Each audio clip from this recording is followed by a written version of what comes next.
Саламатсыздар ма, құрметті оқырмандар? Бүгінгі сабақта математикалық сауаттылықтың бір күрделі есебін талдайтын боламыз.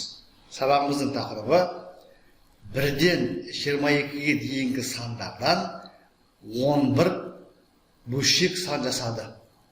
Есептік шартын оқиық. Бірден 22-ге дейінгі сандарды алымы немесе бөлімі етіп, әр санды бір рет қана қолданамыз. 11 бөлшек сан жасады. Осы бөлшектерді ең көп дегенде нешеуінің мәні бүтін санға тең болады. Осы бөлшектердің ең көп дегенде нешеуінің мәні бүтін санға тең болады. Жауабы 11, 10, 9, 8, 7. Мұқият түсіну керек. Бірден 22-ге дейінгі сандар, яғни 22 натурал сандар, олардың әр қайсысын бір реттен ғана қолданамыз, екі рет қолдануға болмайды. Және ол жай бөлшегіміз бүтін сан беру керек, яғни бүтін санға тең болу керек. Мысал үшін 20 бөлінген 2 10-ға тең бүтін сан шығып тұр. Мысал үшін 18 бөлінген 6 3-ке тең болып тұр. Тағы бір мысал, мысалға 17 бөлінген 1. Яғни 1-ден 17, ол 17 кетті. Бүтін сан шығып тұр. Мысалға 20 бөлу 3, яғни 3-тен 20, бұл бүтін сан болмайды. Бұл 6 бүтін 3-тен 2, яғни аралас сан болады. Ал біз есеп шартында барлығы да бүтін санға тең болу керек. Сондай нәтижесі бүтін сан болатындай ең көп дегенде неше бөлшек алуға болады. Осы есепті шешуге кірісеміз. Шешуі бірден 22-ге дейінгі барлық натурал сандарды теріп жаздым.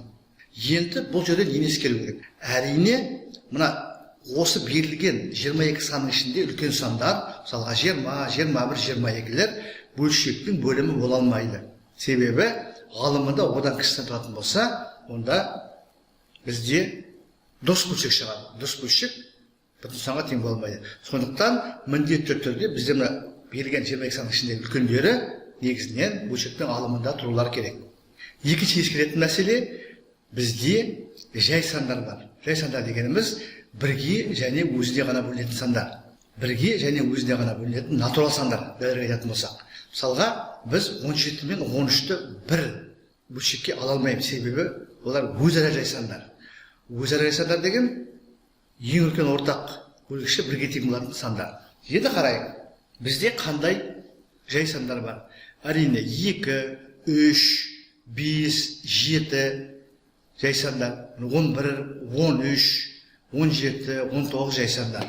Бірақ 2, 3, 5, 7 сандары жай сандар болса да, бұлар бөлшектің бөлімдері бола алады.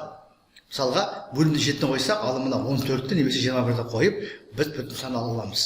Ал 11-де қоюға болады, 22 алымында 11 бөлімінде қоятын болсақ, бізде бүтін сан шығады. Ал 13, 17, 19 біз бөлшектің бөліміне қоя алмаймыз. Себебі, мыналардың ішінде, берілген сандардың ішінде 13-ке, 17-ге, 19-ға еселік болатын сандар жоқ.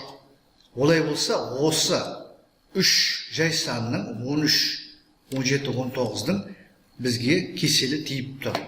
Енді қараңыздар, біз осы 3 санның біреуін қолдана аламыз. Мысалға 13 қолдана аламыз, бөлшектің бөлімін бірді қоюға болады. Олай болса, бізде мына 17 мен 19-ды қолдана алмаймыз. Егер мына 13 емес, алым ретінде 17-ні алсақ, онда бір жерде бір болады, онда 13 мен 19 қолдана алмаймыз. Сонда біз берілген 22 санның ішінен екеуін қолдана алмаймыз. Яғни 22 санның екеуі алынып қалынады деген сөз. 13, 17, 19 сандарының кез келген екеуін біз алып тастауымыз керек. Сонда 20 сан қалады. Олай болса 20 саннан бізде 10 бөлшек шығаруға болады. Біз енді мәні бүтін сан болатындай 10 бөлшек құрастыра аламыз ба? Соны ойлап көру керек, яғни жауап А болмайды деген сөз 11 болмайды. Енді біз қалған 20 саннан мәні бүтін сан болатындай 10 бөлшек құрастыра аламыз ба? Құрастырсақ, жауап 10 болады. Ол жоқ болса, онда 9, мүмкін 8, мүмкін 7 болар. Біз қазір оны толық шығарып көреміз. Жаңа айтып кеттік, бізге кесел келтіретін 4 сан бар еді. Ол жай сандар мына 11, 13, 17, 19. Бірақ біз бұның ішінде 11 санын пайдаға асыруға болатын, яғни қолдануға болатын көріп отырмыз.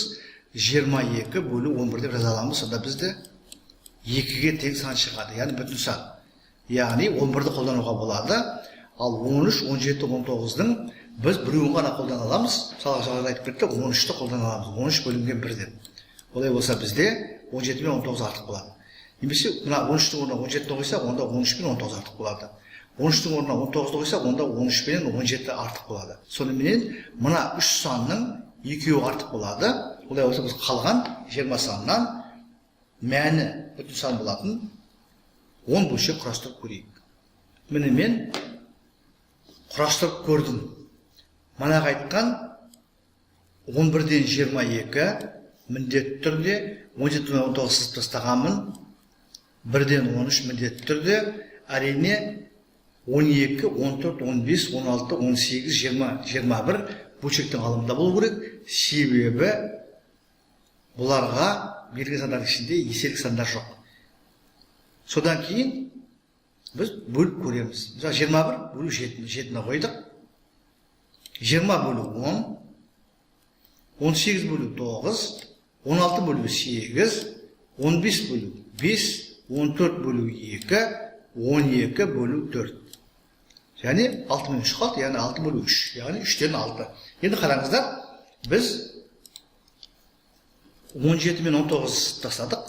Қалған барлық сандар қамтылған ба, қамтылмаған ба көрейік. 1 бар, 2 бар, 3 бар, 4 бар, 5 бар, 6 бар, 7 бар, 8 бар, 9 бар, 10 бар, 11 бар, 12 бар, 13 бар, 14 бар, 15 бар, 16 бар, 17 сызып тастағанбыз, 18 бар, 19 сызып тастағанбыз, 20 бар, 21 бар, 22 бар.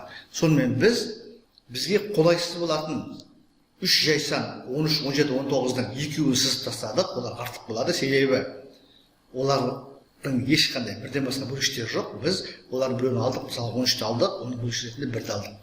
Қалған сандарды қос-қостан топтап, мәні бүтін сан болатындай 10 бөлшек құрдық.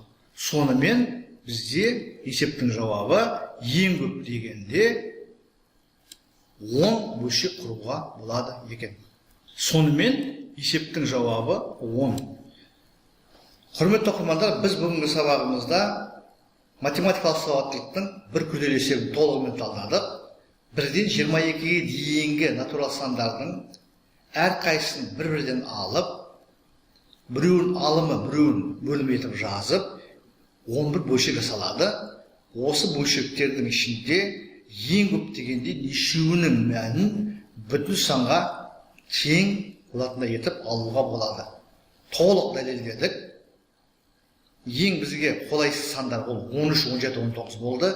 Себебі олар жай сандар, және біздегі берілген 22 санның ішінде оларға еселік болатын сандар жоқ. Ең үлкен бізде 22, ал 11-ге еселік 22 бар, сондықтан біз 11-ден 22 деп жазып жібердік. Бұл жерде бүтін сан шығады. Енді 13, 17, 19 біз олардың біреуін аламыз, бөліміне 1-ді қоямыз да, алған санымызды алымына қоямыз, сонда бізде бүтін сан шығады. Дәлірек айтқанда, сан 1-ге бөлгенде сол санның өзі шығады деген нәрсені қолданамыз, сонда сол санның өзі шығады. Яғни 13, 17, 19-ның екеуі артық болады. Біз 17 мен 19 сызып тастадық, 13-ті бөлшектің алымына қойдық, 1-ді бөліміне қойдық. Қалған 18 санды қос-қостан топтадық. Үлкен сандардың, яғни берілген сандар ішінде үлкен сандардың бөлшектің бөлімі бола алмайтынын көрдік, алымдарына қойдық. Содан кейін барып, біз әр осы алымына қойылған санның бөлікші болатын сандардың бөліміне қойып, мынандай жауап алдық. Әрине, кейбір сандардың орындарын ауыстырып, берілген жауаппен мәндес жауаптар алуға болады, бірақ бізге оның қажеті жоқ. Мысалы қараңыздар, мына 9-ды 6-ның орнына қойып, 6-ны 9-ның орнына қоюға болады. Онда да 9 бөлінген 3 болады, 18 бөлінген 6 3 болады. Кейбір сандардың орындарын ауыстыруға болады, бірақ бізге оның қажеті жоқ. Біз ең бастысы нақты мәні бүтін сан болатын 10 бөлшекті құрастырдық. Сіздерге барлығы түсінікті болды ғой деп ойлаймын. Егер түсінікті болса лайк қоюды ұмытпаңыздар. репост жасаңыздар. зейін қойып тыңдағандарыңыз үшін көп рахмет. Келесі кездескенше.